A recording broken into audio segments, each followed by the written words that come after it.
Right. Well, good afternoon, everybody. It's so good to see you. And I know it's a rainy day, but thank you for spending some afternoon with us. So, again, I think we know everyone on the call. I'm looking through our committee members. We have Bessie, we have Stephanie. Let me see if I can scroll down here. I believe that's it for committee members and myself, Susan Hoff, Lori Larea, Demetria Robinson, and Connie Rash from the Workforce Board are here. And then we also have guest Melanie Rubin, who is Melanie, you'll have to introduce yourself because I know you have many titles and wear many hats, and all of them incredibly, amazingly well. And then also on the line, I believe we have Rhonda Rayco from Child Care Group as a listening in. So again, the purpose, as you know, of this task force is to better educate ourselves as workforce board members around the various issues related to childcare investments, both the actual subsidy that helps pay for childcare for working parents, as well as quality issues. It is also to help us understand in this incredibly dynamic environment what the new resources that we anticipate coming down to impact childcare here locally and also across the state are. And then also determine how we as a board, what are our opportunities, how we have at local level, any opportunities to make any adjustments or change, and what we do not have local control over. And so that is purpose of the meeting, and thank you all for being here. And then I believe, Lori, unless you have something else to say, I will turn it over to Melanie Rubin. Let's start with Melanie. And Melanie, when you need screen share, let me know. Or just, I think it's open. I think you can do it. I just checked it. Thank you. And thank you for having me today. It is such an interesting time in the childcare policy world. I have been in childcare policy since 1993, which I'm now the childcare historian for the advocacy group, which I don't really love my title, but that's kind of what's happened. And it's just really probably the most interesting time we've seen. You know, I really think the tide is changing in an exciting way. It's probably been the hardest year for childcare with the pandemic and with everything else going on, but also the time of greatest opportunity, because on every level, policymakers are really starting to connect the dots of things you all have known for so long about childcare being an essential service, and how critical it is to the economy, as well as the importance of quality in preparing the next workforce. And I really have seen lights go on that, to be honest, we never thought would go on. And so it's an exciting time, and it's a time to really take care of the damage that was done during the pandemic, because it has been very tough on the childcare industry, but also to really reimagine what it can be, because I do believe we've got resources and willingness that we have not seen before. So with that, I would love to share a little bit about specifically with the Texas legislature. We are in the last week of session. It has been a very unusual session in the sense, I was just saying to Lori, you typically have a pace where it starts a little bit slow and then it picks up and it just continues. This session has just been different than all others. It has kind of stopped and started and other issues, and it's just been kind of a little bit of a whirlwind. But let me go ahead and share my screen.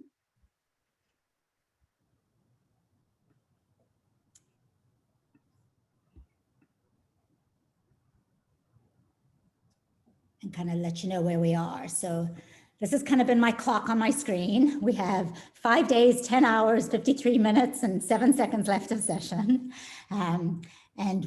Really what's happening with the session now is that today is really one of the last days that if a bill hasn't made it to the calendar in the House or the Senate, it's really not going to pass. So we certainly have an idea. We certainly know what bills are not going to make it. There are some that have even made it to the calendars, both in the House and the Senate, that it's now a race against the clock. Even though they have gone through all the stages to get there, they may or may not be heard. We've got a pretty good guess of which ones will happen, but there's still, the Senate kind of works to their own beat, but there's still some uncertainty if the bills will make it or not. Some of it depends on the conversation on the floors of the House and the Senate. Some of it depends on some of the political posturing. So I'm going to give you a best guess. I'm going to and go from there. So the session actually ends on May 31st, and then the governor has until June 20th for the bills that were passed in the last 10 days to either sign, to leave alone. If he leaves them alone, they go into law, or to veto them. So we're on a tight deadline here. So a few bills that have actually been signed or have gone to the governor. The first one that's in this purview is Senate Bill 1555. That was Representative Rainey in the House and Senator Zaffarini in the Senate, which really immediately coming September, TWC will be charged with implementing strategies to increase infant and toddler reimbursement rates, fully recognizing the impact, the costs and the shortage of infant and toddler care and the need to get those younger moms back into the workforce.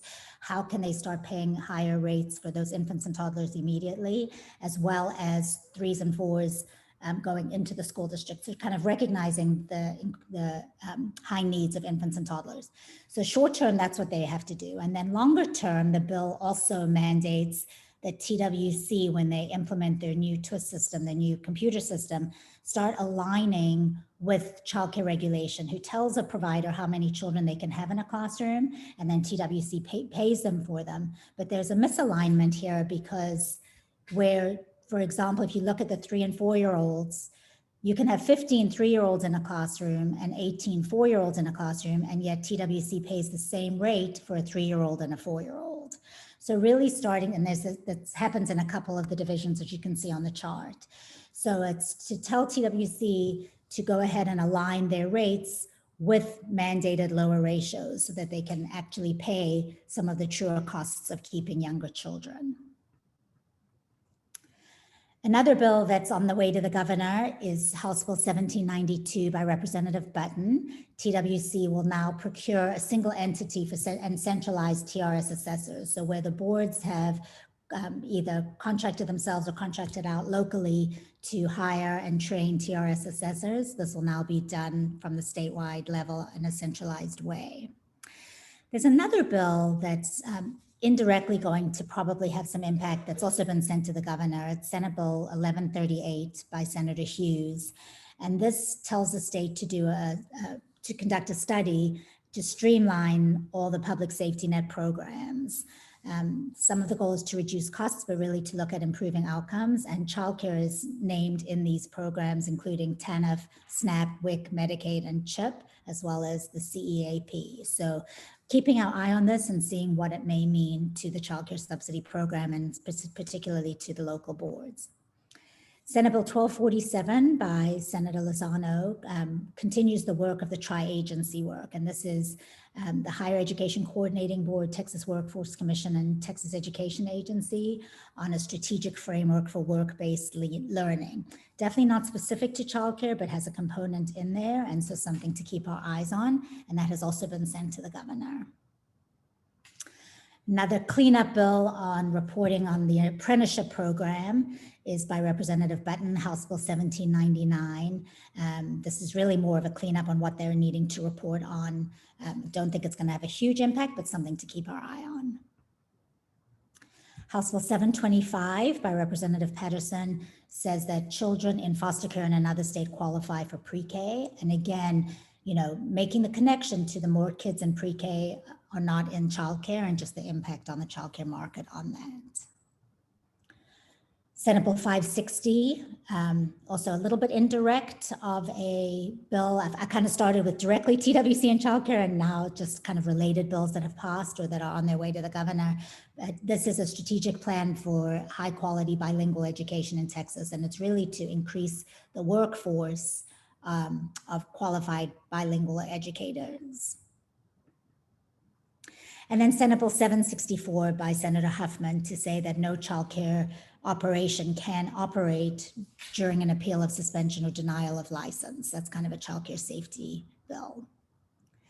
These bills are kind of within those are the only bills that I think that will directly affect the child care program that have cleared both houses and are either signed by the governor on his desk or on the way there.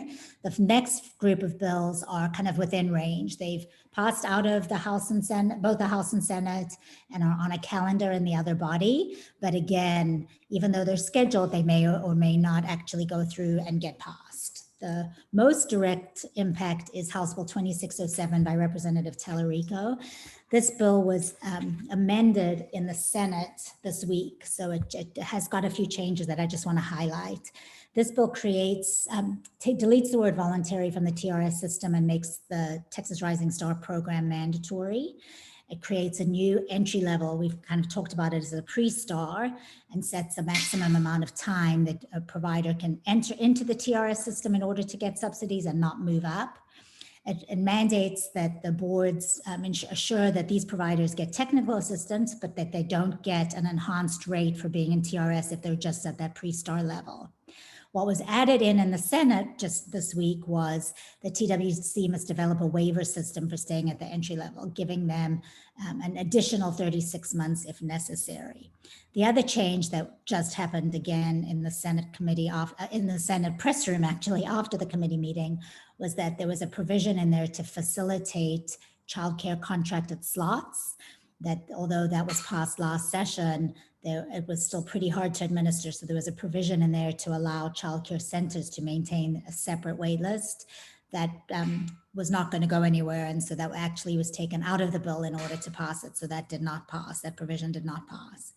Although TWC does have to still collect data on contracted slots and partnerships, and the local boards must inform the school districts and open enrollment charter schools about potential collaborations for pre-K.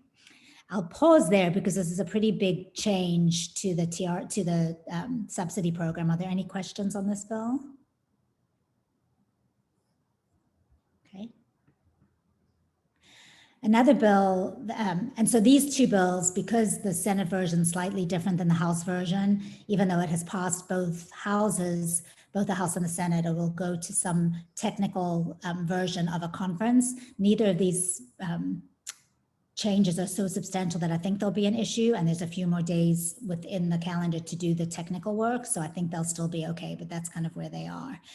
This bill is House Bill 619 by Symphonia Thompson, and it's TWC will convene a work group and develop a strategic plan for improving quality for infants, toddlers, preschools, and school ages workforce.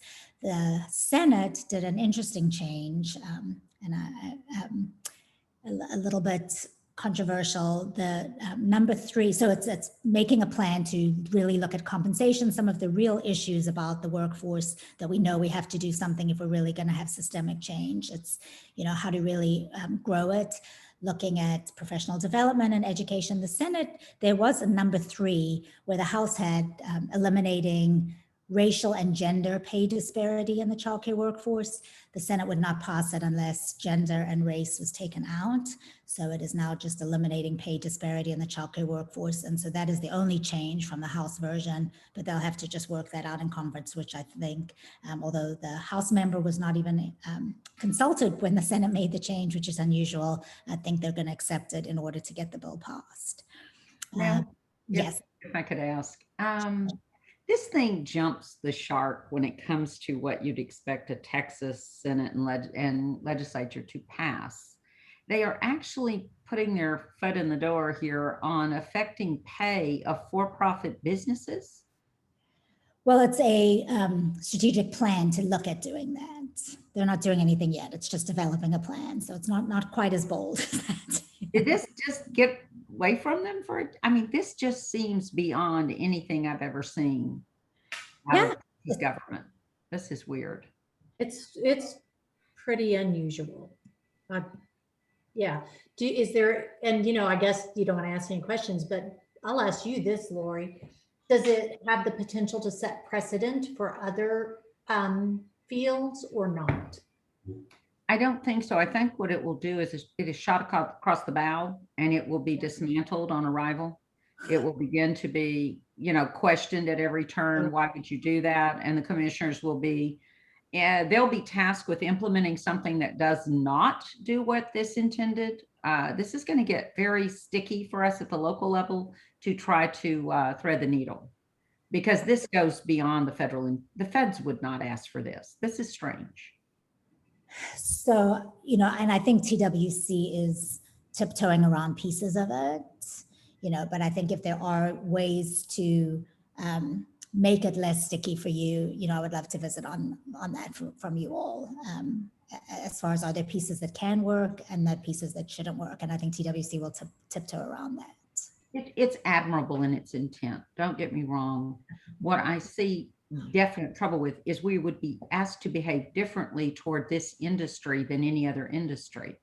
And the state has been very careful in childcare to say, no, that's not going to happen. But that was under leadership that is no longer there. And I'm thinking Diane Rath.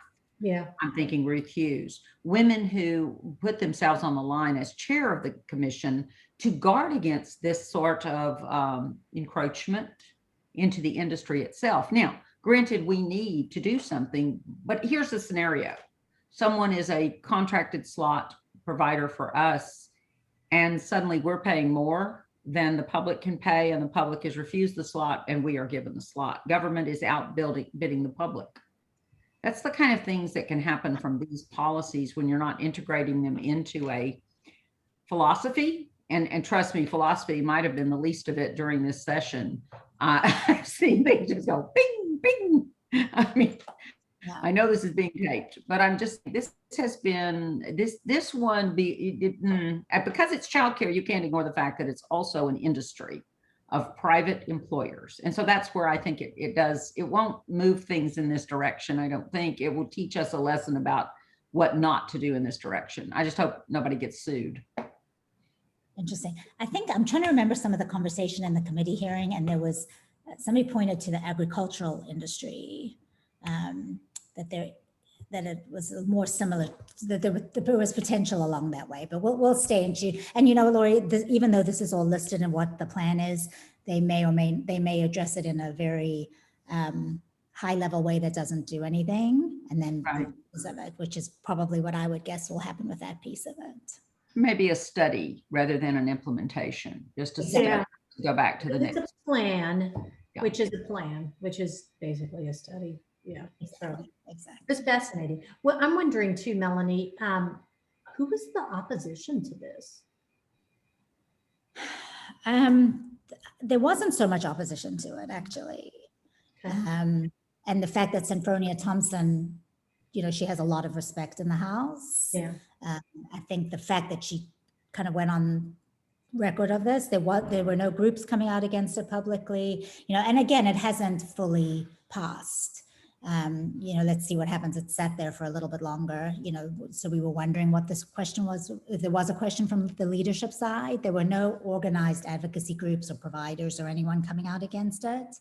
From a leadership perspective, there was a question, but not enough to stop the bill, probably. Yeah. Well, and a lot of it has to do, I mean, you're right, Lori, this assumes that it is a private industry. You could play this out to say one of the ways that you could increase compensation and eliminate disparity is that the funding stream becomes something that is not private. That's Yes. of totally not, as in, what if, just play this out with me, that childcare became part of like the education system. I am not saying that, but a plan could explore that, I would assume. I think there's that. I think this is under the radar because it's so broad and because it comes off as a study concept, guys. The only way, number two could be done very simply if the governor simply passes a new minimum wage in Texas. Sure. Those are not things that I think are going to happen, but that is how you fix that, And Yeah. and there was a little more opposition to this bill. So we'll keep an eye on it, but if there are some thoughts, because they do convene a work group, and so we will be watching to see what that work group makeup looks like. Yeah, that's where I think the rulemaking part of this is going to be an awfully big deal. As is Now- generally the case. Okay. Sorry, was there another question there? I had a question going back a bit, but I'll wait till we're through. Okay, either way, or I could go back. When you were back to the tri-agency agreement, I just kind of want to bring up that originated in Dallas. There are a lot of people supporting it because, and former County Judge Lee Jackson is spearheading this. It appears to be a slight duplication of effort, but what they're trying to do is replace the waiver that existed in Texas for many years, and we have lost the ability. The common language, I've explained, there is no lexicon for both. We work in TEA world all the time. It's crazy. adult education. Federal education is crazy. But this bill is interesting to me because there is a state council that exists, the TWIC, Texas Workforce Investment Council, that has representatives, the head of TWC, the head of TEA, and HECB. So it seems to me it could have simply become an effort of the State Workforce Investment Council as opposed to a separate entity. How much of that discussion are you aware of, Mel? Not too much. Okay.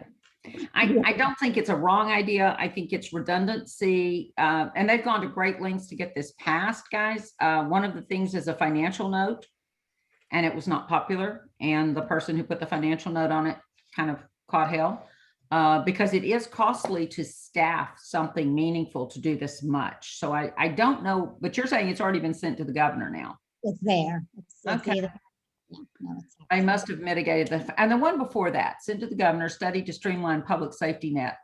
I had not envisioned that moving anything. You were right there in childcare, the Hughes bill. And you said needs to be watched. Do you have any ideas, the discussion? I kind of understand TANF, of course, not the employment training piece of TANF that comes through us, SNAP, not the employment and training piece. The child care services program is an anomaly in this because all of the rest are actual benefits, entitlements, if you would. right. Child care is not an entitlement. So I was trying to figure out if that conversation had come up. It is dissimilar from the rest. It is just, no, that did not come up, and a lot of conversations didn't come up on this bill, which surprised me too, Lori. And that's partly why I think we need to keep our eyes on it. And where most of the conversation in the hearing was around improving outcomes, I do think a key motivator for this bill is reducing costs. And so just want to make sure what that means and how, childcare fits into that and what that looks like. So that's kind of why I flagged it as something to keep our eye on and make sure that there's no unintended consequences for the childcare program. Unless in this, when they do TANF eligibility, SNAP eligibility, WIC, et cetera, they would automatically do child care services eligibility, which would be an assist to the local contractor. Right, but interestingly enough, like your Texas benefits page, we've been trying for years for them to just put the link to TWC on for childcare services because these other programs are through HHS. Right.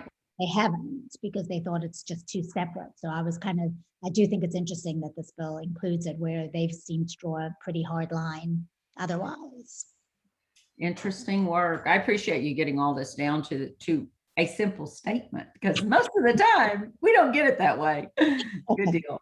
That's all of my questions. If somebody else has some. Then let me just go ahead and just tell you there's a few more bills that are still on the table. There's a bill, and again, these are a little bit off subject, but I think could have an impact and certainly related. Senate Bill 225 by Senator Paxton, which is known as Ellie's Law. And this is just how deficiencies and serious violations are recorded. So it's kind of a child care safety bill, increases the years from 2 to 5 on looking at past violations, and more so than anything, it actually ties a violation to an employee, not just the provider, and increases transparency on that. There's also a bill, Senate Bill 239 by Senator Powell, about disease prevention systems being made available in a state of disaster. What I think is interesting, not so much the bill itself, but that childcare particularly was articulated and named in this bill, as well as Senate Bill 437, which creates an advisory committee and mandates PEP equipment on reserve for essential workers. And again, something that we haven't seen in the past was that childcare was specifically named as an essential service. So, again, those bills aren't going to make it or break it for the industry or for the workforce board, but it is something to acknowledge the elevation of childcare in the works of this.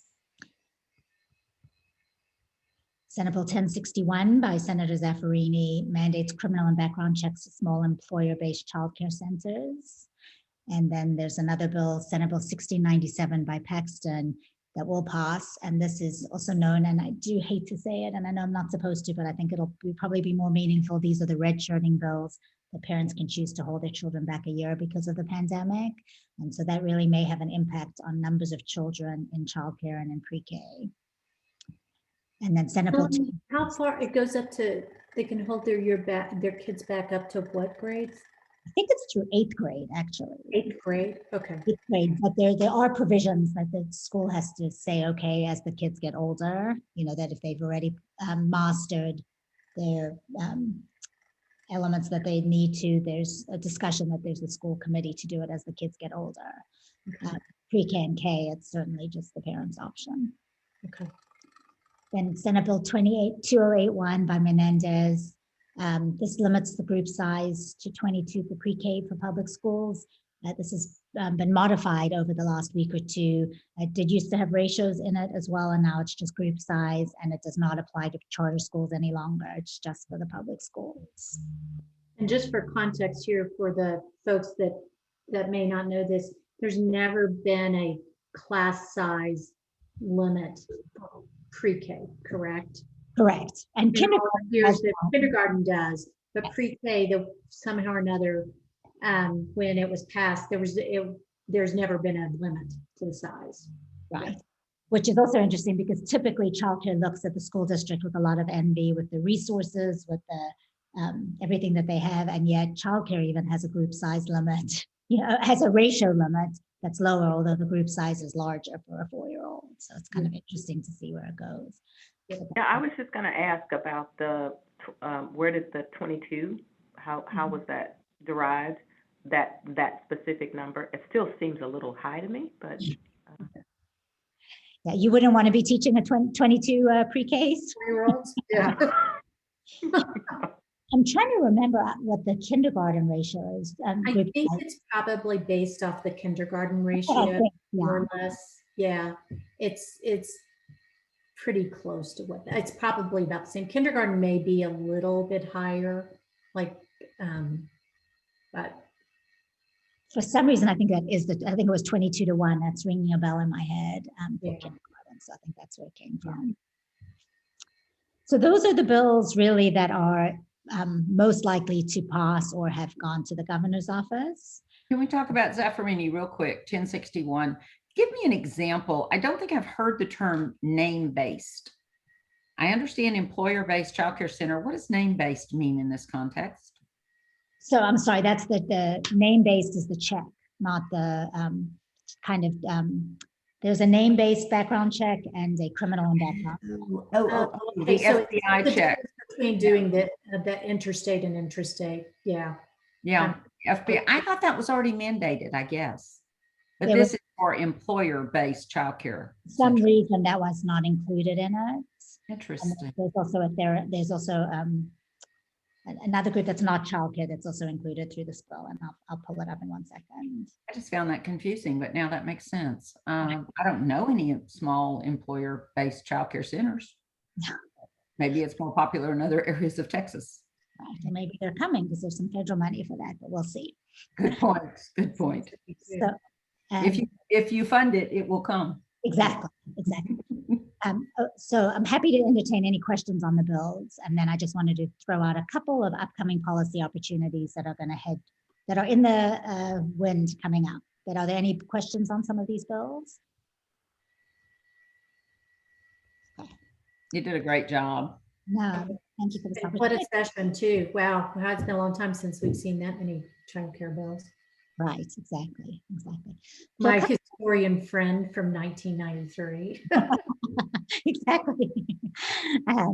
So a couple of things that are coming to the board that have some good potential policy-wise is the board does have an opportunity now since March to do a childcare industry partnership, and really been moving TWC along to make it a little more doable as far as what this looks like. But this is where local entities can put up $250,000 to match an additional $250,000 to work in a number of ways to improve quality locally.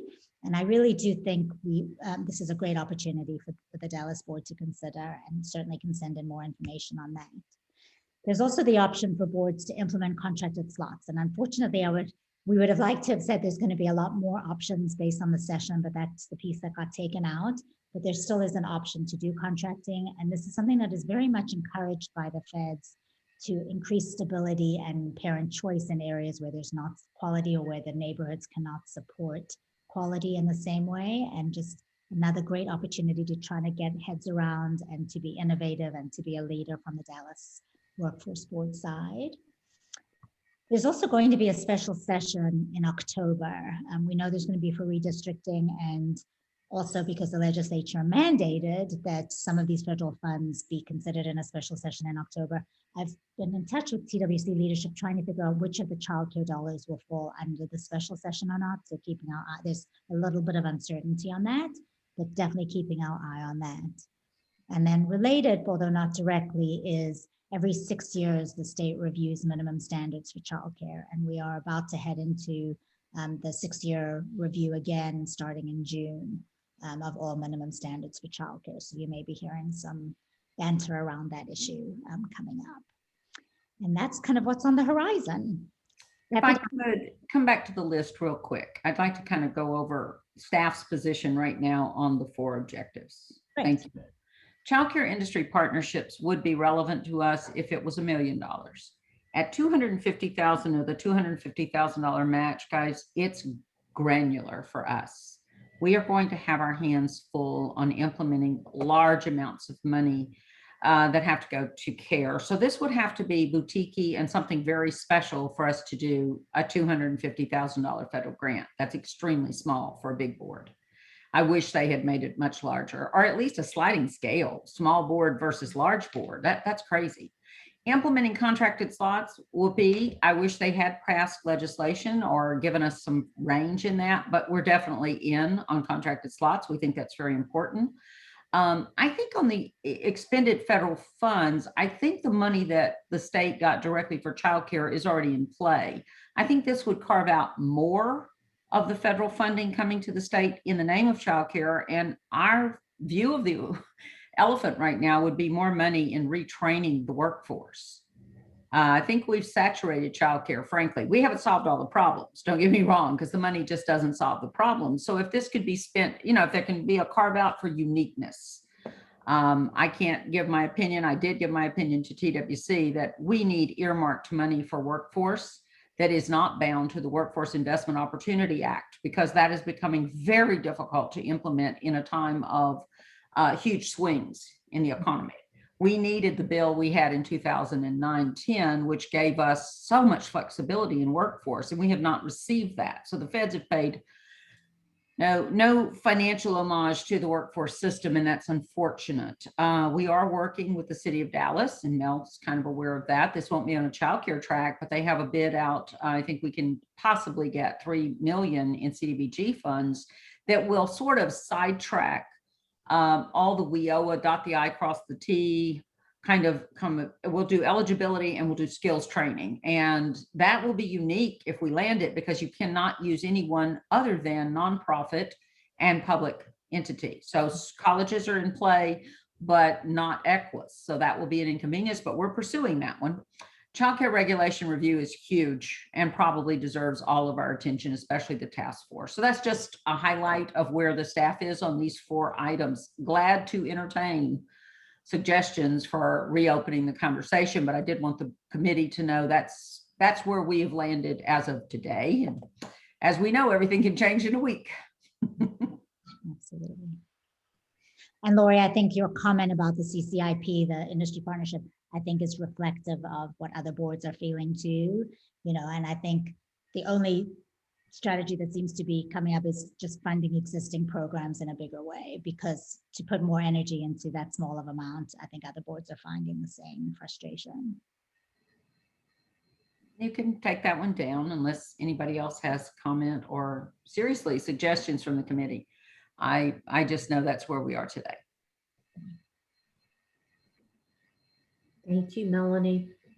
Excellent report as always. And thank you for all your hard work. This has been an incredibly unusual session, but amazing progress. So thank you. Thanks for hanging in there for these many, many, many years. Thank you. Thank you. Thank you for sharing your talents with us today. I can't say how much I appreciate you. I caught her really in the last 10 days or quickly and said, please, and she said, sure, we'll do it. And you've always been there to help. So we thank you for that. Thank you for all you guys do. So next on the agenda is a April update. I think Lori and Dimitri. So I covered a little bit of this in the board meeting, but I want to go back over. We did a lot of detail work in the financial assistance to childcare centers. And even today, there was another call of deep dig into that issue. There's a lot of money to be had by centers. And I think last time you asked us, were these reimbursable expenses? How would this be handled? Time frame? I think Alan posed a question about deserts and the definition. Most of that has been clarified and not necessarily how we would have done it. So deserts are zip codes. I find that just annoying. It's a simplicity that doesn't apply because it doesn't take into account the number of infant slots as opposed to the number of infants who's on the wait list as opposed to the number of infants. It doesn't look at any of that. It's very cookie cutter across the state, and that's kind of unfortunate. So maybe we can add a little depth to the conversation. Maybe challenge if we find a desert or something that we think is beyond the description of desert. As I said last time, I'm all for pushing the envelope, figuring out that we know there is a desert. And Rhonda, you can probably speak to this. We know exactly what the problem is in Pleasant Grove. And if we had more money in this, it would happen. So those are the kinds of things we need to work on. The reimbursement to the centers will be driven by expenses incurred from January 1 through August of this year only. That's good because it gives them some looking back, getting their receipts in order, and then some looking forward. I wonder, and the questions don't seem to be answered unless I missed something. I'll ask Dimitri to talk about what she heard today. The state can't seem to answer tax questions. Now, they shouldn't necessarily answer tax questions, but we're asking, is this a taxable event? The money infused into these centers? Are they going to pay taxes on this? Do they discard what is reimbursed? Do they treat that as a wash? Anything that I had? Did they talk about whether or not they're going to collect receipts or simply require centers to document and hold on to receipts? They are requesting that they document and hold on to receipts and in case they are reviewed. But that is the route that they're going, that they kind of document themselves and they may do some monitoring or spot checking. And the breadth and depth of what they're now talking about covering. I know it's PPE and cleaning and things like that, but did they ever become more inventive about what the money can be used for? It's operational cost. It could be for fixed cost. It could be for anything that's operational within their program. So it could be staffing. It could be rent for their facility. So it's pretty open for operational cost. You talk a little bit about this third-party vendor that they were talking about this morning, because I did not get the full story on that. So that is specific to the technical assistants and business coaches. So TWC has gotten a third party to facilitate those services. Gosh, let me make sure I say the name right. I know what you mean. I spelled it out phonetically because I couldn't figure it out. I'm going to say it wrong. I already know because I'm thinking too hard. It's something like that. Civitas. Civitas. CIVITAS. Civitas. Susan, familiar. Yes. The first time I've heard of them, but I know they've done some work with Child Care Associates. So I did a little research. I was going to say, where'd they come from? How did TWC find them? And of course, they're out of state and they're doing some work in New Jersey. And they do have a background in business coaching. And so they are going to be doing the application process.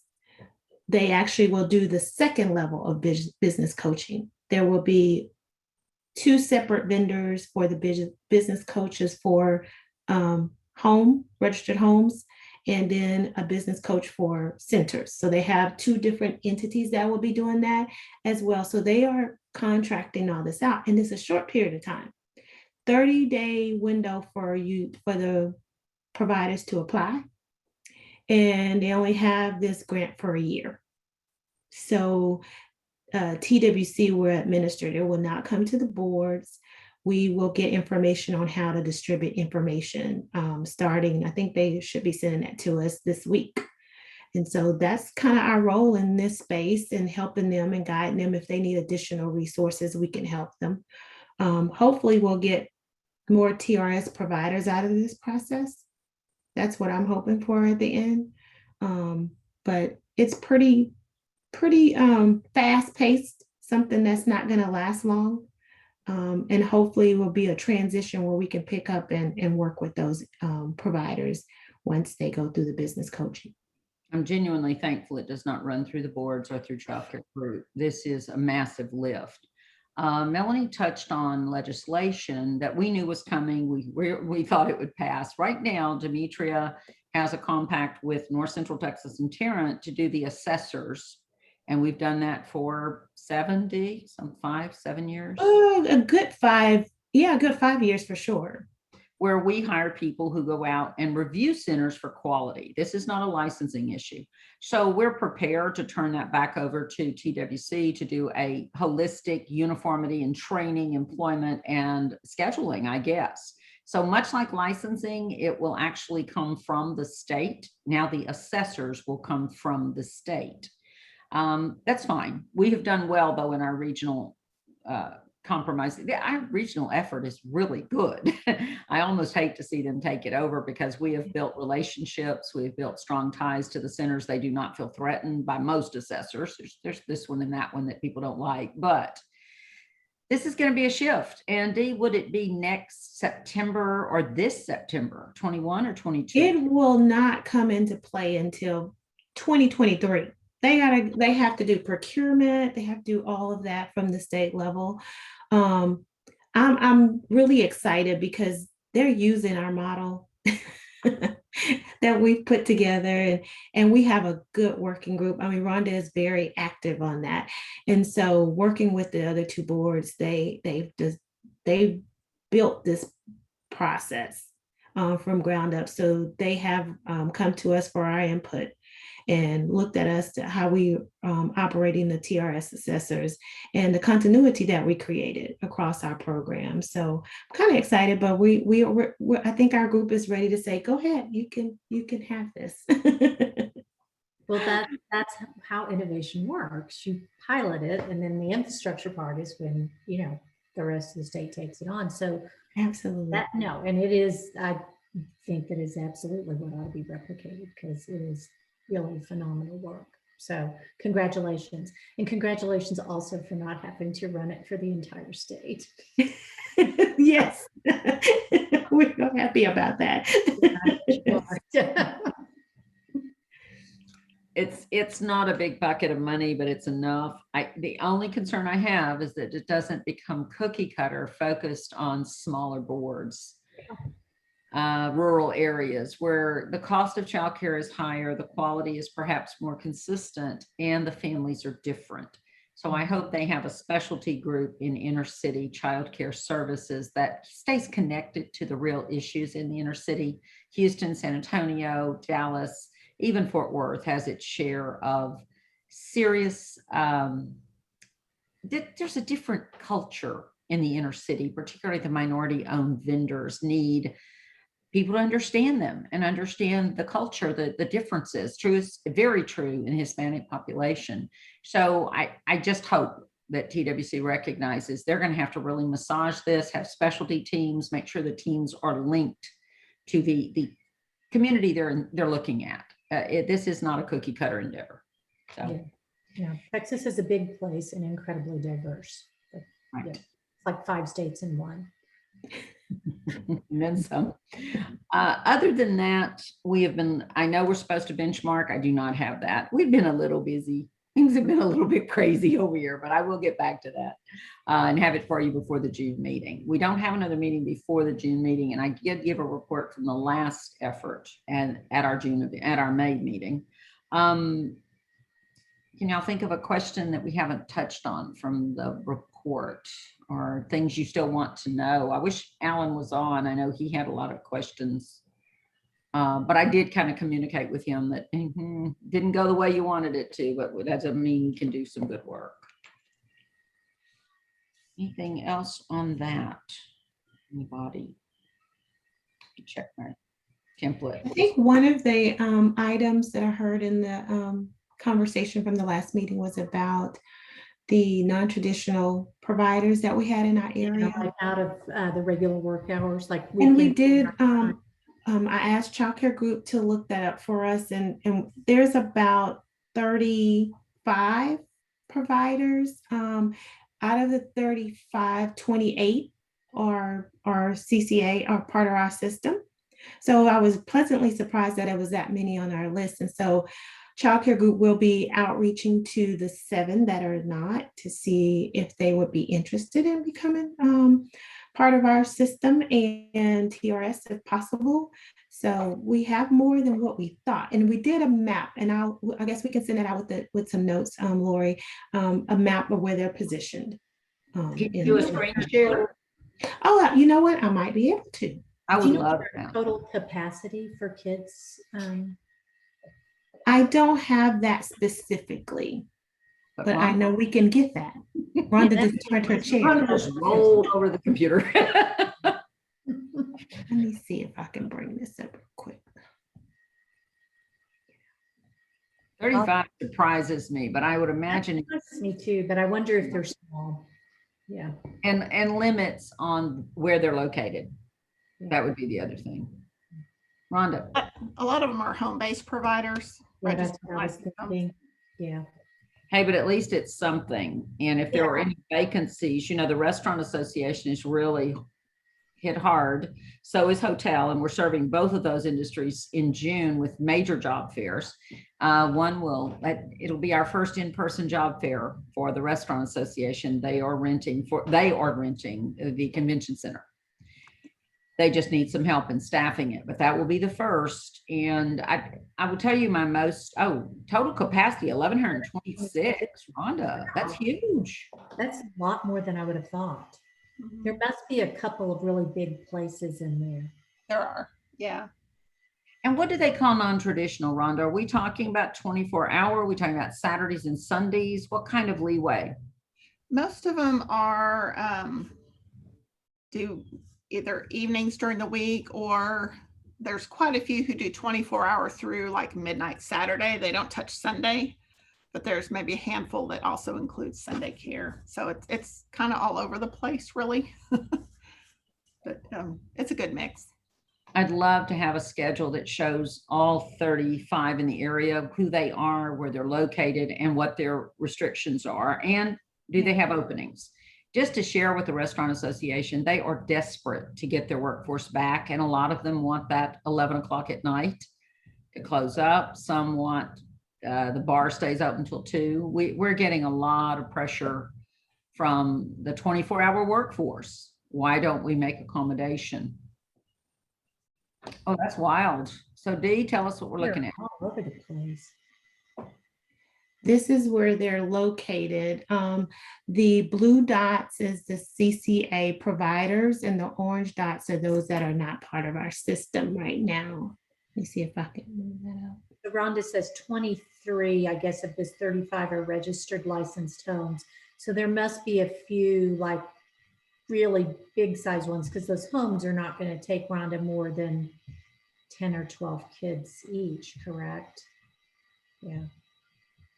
The outliers I would have figured: Carrollton, Garland, Cedar Hill. Lancaster's unique, but that's very close to the college. That may be part of it. Mesquite, that's almost Seagoville. It's south of 80, pretty far south of 80. Yeah. That's very different. And then all of those inside LBJ, the Northeast quadrant, that's unique.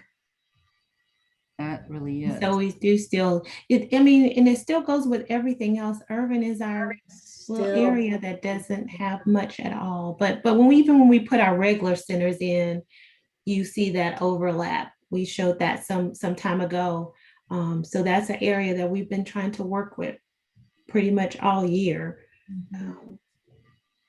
Let's see if we can get this map a little tighter in terms of which one of these are current, what they're providing, some kind of a schedule, guys, so that we know what's out there. for the board meeting. And it would be great if we could overlay this over all providers, but that could be a very crowded map that makes no sense. Yeah. How many, Rhonda, right now in our current provider roster? I know it's a lot. Sorry, I had to unmute. In Dallas County, we've got 582. Yeah, that's a lot of dots. Yeah, that would be a pretty crowded map. You know? Pointillism. Yeah. About how many, Rhonda, are out here with licensed centers and day homes that don't participate with us? Another 200 or 300, or? At least. At least. At least. I know the state will know pretty much from this process, and that is a concern. We need to get the word out to everyone. There's a limited time to apply. Doesn't hurt to apply. You don't have to take any money.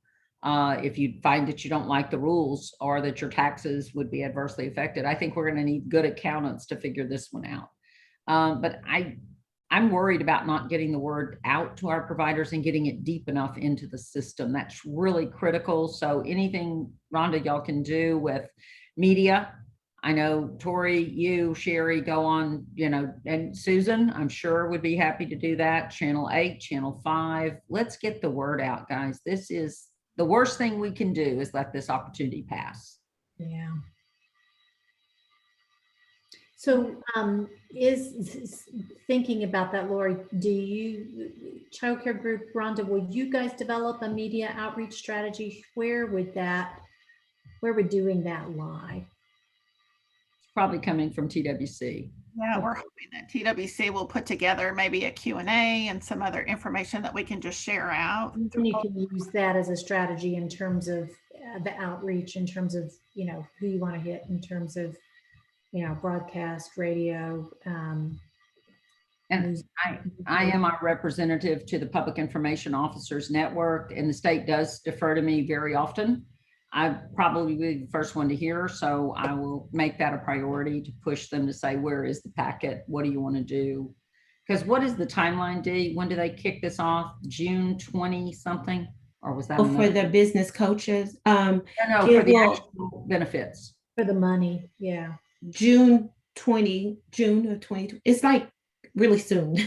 The home providers, and they're hoping to get them started August, but it will only go through June 22.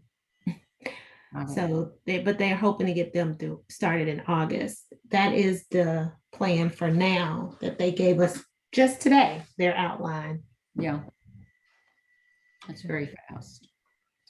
But I think the application process will start next week or first week of June. See if there was anything else in the board packet, guys. I don't want to short shrift here, but let's see what I've got. Apologies. It's been a wild morning. While you look at that, I'm going to give a live update that the mandatory TRS bill just passed on the Senate floor during this call. So it was a 27-4 vote, and it just passed the Senate. So it's happening. Wow. As I said, it's just moving and grooving by the hour, isn't it? It's really strange. Yeah. That's a good thing, though, because there is so much Great to thing. cover, you know, Yeah. beyond licensed handguns without a permit. Yeah. There's a lot of other territory to cover. I'm just saying. Melanie, I wonder while Lori's looking, do you have an impression as to whether or not the Early Childhood Caucus really helped move some legislation this session and the impact of that group? No, I think it's such a great start, Susan. I think it was pretty new, and I don't think it was, you know, I know when I was in Austin kind of advocating on bills and where it would have been great to say the caucus says this, they weren't quite there yet. Yeah. But I think that the seeds were planted this session. I think we'll really see the benefits next session. Okay, that's good. If But that was my impression too, I believe, guys, all that was on our list, we have the research and the benchmarking yet to come, partnerships and economic issues within childcare, jobs, returning workers to the workforce, impact on small business. I think the legislature's stepping into that one pretty hard. Consider 2 to 3 distinct position papers. That was going to be Alan, and we do need to touch base with him. And then define childcare deserts. Those were our 4 to be done. So Yeah. I think we're close. Anything new? I mean, that's kind of where I am. You've heard, maybe we wait a month and find out how much of the legislation becomes more tangible, more, there could be some surprises. in Yeah, what we're looking at. there could always be surprises. I'm wondering, as the governor's ruling that school districts cannot continue to require masks, does that also apply to childcare centers? As we understand it, that ruling is for governmental entities and government-funded entities. And just for Rhonda as well, because Rhonda did not answer the question, I was still looking. Even though you are a pass-through for government funding, unlike the board, you do not have a designation as a quasi-governmental entity. The board does. SMU would not be a governmental entity. I mean, it depends on who is directly funding. So the subsidy is cleaned. So Okay. to any childcare provider, I think they set their own rules, especially the privately held. Those with an attachment to a larger structure are going to have to deal with a larger structure. Now we are really struggling with this. I mean, just be straight up. If we've got to do in-person events, I don't know about y'all, but I'm watching what goes on an airplane. Can you imagine unhappy people who just lost their benefits showing up and thinking they're having to stand in queue with, I've got a mask, you don't, conversations. So I'm literally upping our budget for security, off-duty PD. Absolutely. We have guards at all centers, but this could become untenable for a civil workplace. And we have already 250 to 300 people in our centers who are staff. And if we open the doors, right now it's appointments, but the state is pushing us to open a full service center, and we open one, we're going to drive traffic there. These are challenges. We are retail, we are a storefront. And so we're going to stick to the plan. We're going to try to do things that mitigate damage, keep our guards in place, and respectfully request, please wear a mask, because you don't know who you're meeting in this office. That's going to be our key. If you don't want to wear one, of course, you will not be denied services or access, but be advised, we're not making any guarantees. I almost want to put a thing that says, you are on your own. If you come in here, we're not liable for what you might contract. Yeah. Nor are you liable for what you give to anyone else, unfortunately. Yeah, I know. I'm worried about the conflict breaking out and disturbing the civility of our centers, Yeah. because that's hard to control, and I don't want anybody getting hurt. Yeah, that's Kathy, what is TI going to do? Do you have is it mask still, vaccination plus mask? What are y'all doing? That is a great question. We just transitioned to if you have been vaccinated, you don't have to wear a mask, and so we're in the middle of transitioning back, and we haven't given people you got to be back by this date, because people have childcare issues, they have all kinds of things, and so they're transitioning back. So I intended a meeting today, and I was the only person in the room that had on a mask. I knew that everyone had been vaccinated, but I decided to wear a mask because I had to walk down a long corridor, didn't know who had been vaccinated, so I made a choice to wear a mask. And so fortunately, I get to sit in my office and I can take my mask off because there's no one around me. But we have gone to that, and there is, as you said, there is great concern for people on both sides. If you're discriminating, if you are saying, I should get a vaccine, why are you promoting that? And that's not what we're promoting. It's a person's choice. But then also, how do we protect the workforce for people that don't have a vaccine and the people that do? So it is a sticky situation right now, and we are working through it as carefully as possible. But it was pretty odd to see people walking down the hall today, and I counted 3 people with a mask, and I was one of them. I hear you. Stephanie, anything at SMU, or is it? Well, we're as up in the air as everyone else. I mean, with what to do, but we're requiring masks in classrooms for the summer. but Mhm. not anywhere else. They're encouraged. In the fall, we probably will not be even requiring them in the classrooms, and we're still debating whether or not individual faculty can say in their syllabus, you must wear a mask, in this classroom. So that's still up in the air. The difficulty is when we're back meeting, trying to meet face to face, is not necessarily knowing who is or who is not vaccinated. I mean, we're saying if you're vaccinated, you do not need to wear a mask, but then we're not asking people who are not wearing masks whether they are or are not. I mean, we know in some cases, but that makes it awkward too, because if you know there are people in your office not vaccinated, then what do you do about the face-to-face meetings that are beginning to start up? So we've put out some guidelines. We're continuing to watch it, but we're in the same kind of confusion that everyone else is, and awkwardness.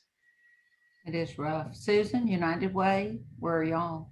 We are not going, our aim still is to have our office back open after Labor Day. We do have people going in, and we have for a while on a limited basis, and it had been following all mask protocol, which I think it still is. I don't think we've changed that. In fact, I know we haven't, but we will, I don't even think we will ask vaccine status. I know we would not require it, but that's, some of what we're thinking too. And part of our challenge too is in the past, United Way has been a open space for people to come and use for community meetings. And we hosted meetings almost 2 or 3 times a day, many times. And so thinking through, are we going to be able to do that or not is probably our bigger thing than thinking about bringing staff back. Not to mention the whole, focus of people who would like to have some of their work be virtual and on an ongoing basis, and how you balance that and redefining, what work requires being in the office and what does not, and how do you make that, fair, while also understanding that I think it's going to be a competitive issue in terms of staffing moving forward too, where people are saying, yeah, no, I like to go where they'll let me work remotely when I want to. I mean, it's interesting times. That's all I can say. Nothing that I ever thought that I would be trying to think about. We're doing a lot of work on policy to make sure that we are up to speed. I love what Equus is doing. They manage our centers. They can't do it with state staff nor with childcare group, but what they've done is all along they have required temperature checks, self-attest, check your temperature and write it in as you check in for work. So the trade-off now is if you want to provide us your vaccine card, we will alleviate that temperature check for you. Well, that's interesting, because we all have the temperature too. Well, no, that's an interesting thought. So it's very much elective. You don't have to explain yourself. It's just, nope, I'll go on checking my temperature. Oh, here's my vaccine card. Leave me alone. So it gives you kind of that place where people control their own. This is tough. And general public, Dee, if you wouldn't mind checking with the libraries. I know they just opened middle of May. The city libraries came back open, and they have the same problem we do in terms of coming in to use the equipment. We've marked every other terminal off to make sure we have a little social distancing till we get our feet under us and make sure that nobody's out there spreading the good word. I'm sorry, there's so much that you cannot control or shouldn't control, in fact. And so I just want to make sure we don't lose our workforce over this. Just since January, the contractor reports losing 44 staff. Wow. Out of 200. It's easier. And what's the reason? And what's the reason? It's all across the board, but I think the main thing is people elect not to do service directly to the public. If you think about it, they're not going to teaching, I know that, but they're doing jobs that allow them to either work from home or work in a small group where you're not exposed to the public. We have a hard enough time, folks, when there's no COVID. We have some very interesting scenarios in the centers of people who are agitated and who are confused and want individual help. We have to control how long. We've always had a limit, 1 hour on the terminals. And then we found out for applications, you had to allow up to 2 hours. Methodist Hospital being one of the longest, even for a well-educated person. There are a lot of issues with serving a large, and we expect to see, I would say over the course of the next 60 days, possibly 20,000 people coming and going from the centers. Wow. Yeah. We're going to make as much virtual. We've started some new workshops immediately, giving people more information, because right now that is the bulk of our traffic is phone calls about what happened to my benefits. And I've gotten calls from every stretch of the workforce, from the hourly to the strong professionals who have been displaced. And they just thought this was going to go on to September, and they're just mortified that there aren't exceptions. It's very curious. And there aren't, which that makes it easy for us. There just are no exceptions. Move forward. So I've also asked ResCare Equus to start drafting unemployed people into the program to preserve their eligibility as a displaced worker, get them a job, and then provide them training in July and August. Just get them a job now and don't terminate them from the program. They're going to need reskilling. We're just having a hard time selling it, but we have the money. So that's kind of our tactic, is let's get them in with, if you don't do it now, you will not be able to do it in July. You will no longer be a recipient of unemployment funds. And that's one of the criteria for eligibility. So hopefully we can message that loud enough that people will advance the cause. They had all this time to train, and they declined. And now, high competition. The judge is doing a very good job for us. Clay is busy with we have a job fair Thursday with his sponsorship and infrastructure. We're over 1,000 jobs, 44 employers, both the Hispanic Contractors Association and the Black Contractors Association.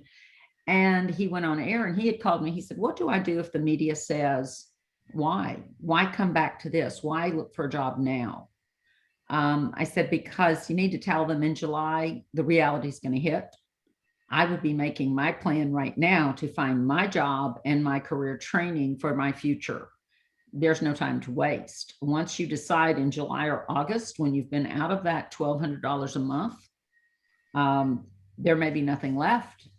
The resources could be gone, or the best jobs could be taken. I'm going to be gone already. Sure. Yeah. Yeah, that was what will go first. Well, gosh. There's definitely denial out in the ether. And I don't know what people are doing for money. I do see, they know there will be a reduction in funds, or they will lose benefits altogether. But there's been no urgency other than explanations. We haven't seen an uptick in enrollments or an uptick in, just like the job fair. It's out there, it's well advertised. We may have 200 customers registered for job seekers. Now that will pick up in the week, the day of, but 200 people for 1,000 jobs in infrastructure. It's everything from transmission to construction. I think we even put in warehousing and trucking just to get people involved. And no. So sorry, that's not childcare, but in a way, but it impacts childcare too. So yes, yeah, it does. Yes, it Wow. does. I don't know. We're also trying to amend a policy right now. For the longest, we have said, get a job or start school and we'll provide your child care. We're looking at amending that immediately to provide a cushion of 30 days child care before work or education, to give particularly single young mothers the opportunity to choose wisely on their child care, locate the right care for their child, then go into the training we have them scheduled for. Scheduling them is not the same as being in training. So we're trying to fix that cushion to say, let's give you a few days up. Now, it is only 30 days and you have to start the job or start the education in that 30 days. We're working on it. Connie's playing with policy right now. And Rhonda says, we used to do that a long time ago. Yeah. We're doing. Mhm. Hey, with a 3% unemployment, you don't have to rush. Right now, we got to rush.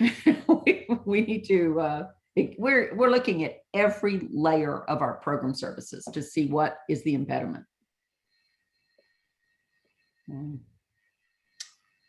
Hi, Ken, welcome. Mel, are you going to share your slides with us? Could you email them to everybody on here? Sure, just to the That way calendar we can invite. pick up from that. Yeah, if you'll see the calendar invite, that'll go to everyone. Sure. Great. Kent, she did a great quick overview, nice little tidbits on each one of the bills that affects childcare. Fantastic. Thank you. And I apologize for being late, Susan and Lori, but it's on a YMCA board meeting and it went overtime. So I apologize for that. No problem. We understood. In fact, I said, I think Ken's a maybe on this one. Yeah. We're Yeah. moving pretty fast. Things Yeah. are crazy out here, but this group has worked out so well. Susan, the task force needs to stay. I don't know that the whole board wants to hear this level of detail, but the task force hearing it helps us think it through, Yeah. helps us bring people like Melanie to the table, maybe Reagan Miller again before they kick off everything, getting Reagan back on here. I didn't get a great response from the whole board about digging in on childcare to this level, That's but fine. It's a lot. Yeah, we need to add to the task force. Anybody wanting that level I think could be that's here. fine. Yeah. Huge. But going back to Alan's original point, and Susan obviously jumped all over it, but it's such a significant part of the budget that it really needs much more scrutiny. And candidly, I didn't have a clue about how those dollars are spent and everything else. And it's been beneficial from an educational perspective, if nothing else. But I do think that it needs this kind of oversight beyond what we provide at the board level. Appreciate that. There's a Yep. lot, what we need to be doing now is advising. And I think that's the next level as they implement these new actions or as they look at reviewing the licensing and the requirements of childcare. Having a group that's informed and committed, it makes a very nice segue into the implementation that's coming. And some of it will be 2022, some will be 2023, but Mel, happy to have you back anytime you have time for us. We don't meet every month, but we have a schedule. It's on the website. There may be things in the next, Dee, do you know the next meeting date? I apologize. I don't have that in my head right now. Or Connie? While they're looking, let me ask Mel one question real quickly. So is tonight the last night that they can actually form a conference committee?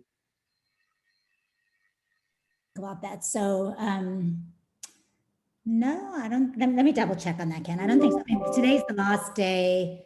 Well, tomorrow's the last day that bills can still be heard on the floor.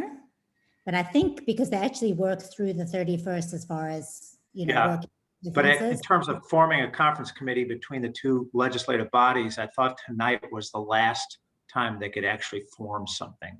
So we're quite hopeful that they can't on about dozens of bills right now. That's what Ken is banking on. Yeah. Yeah, right. But let me just double check that.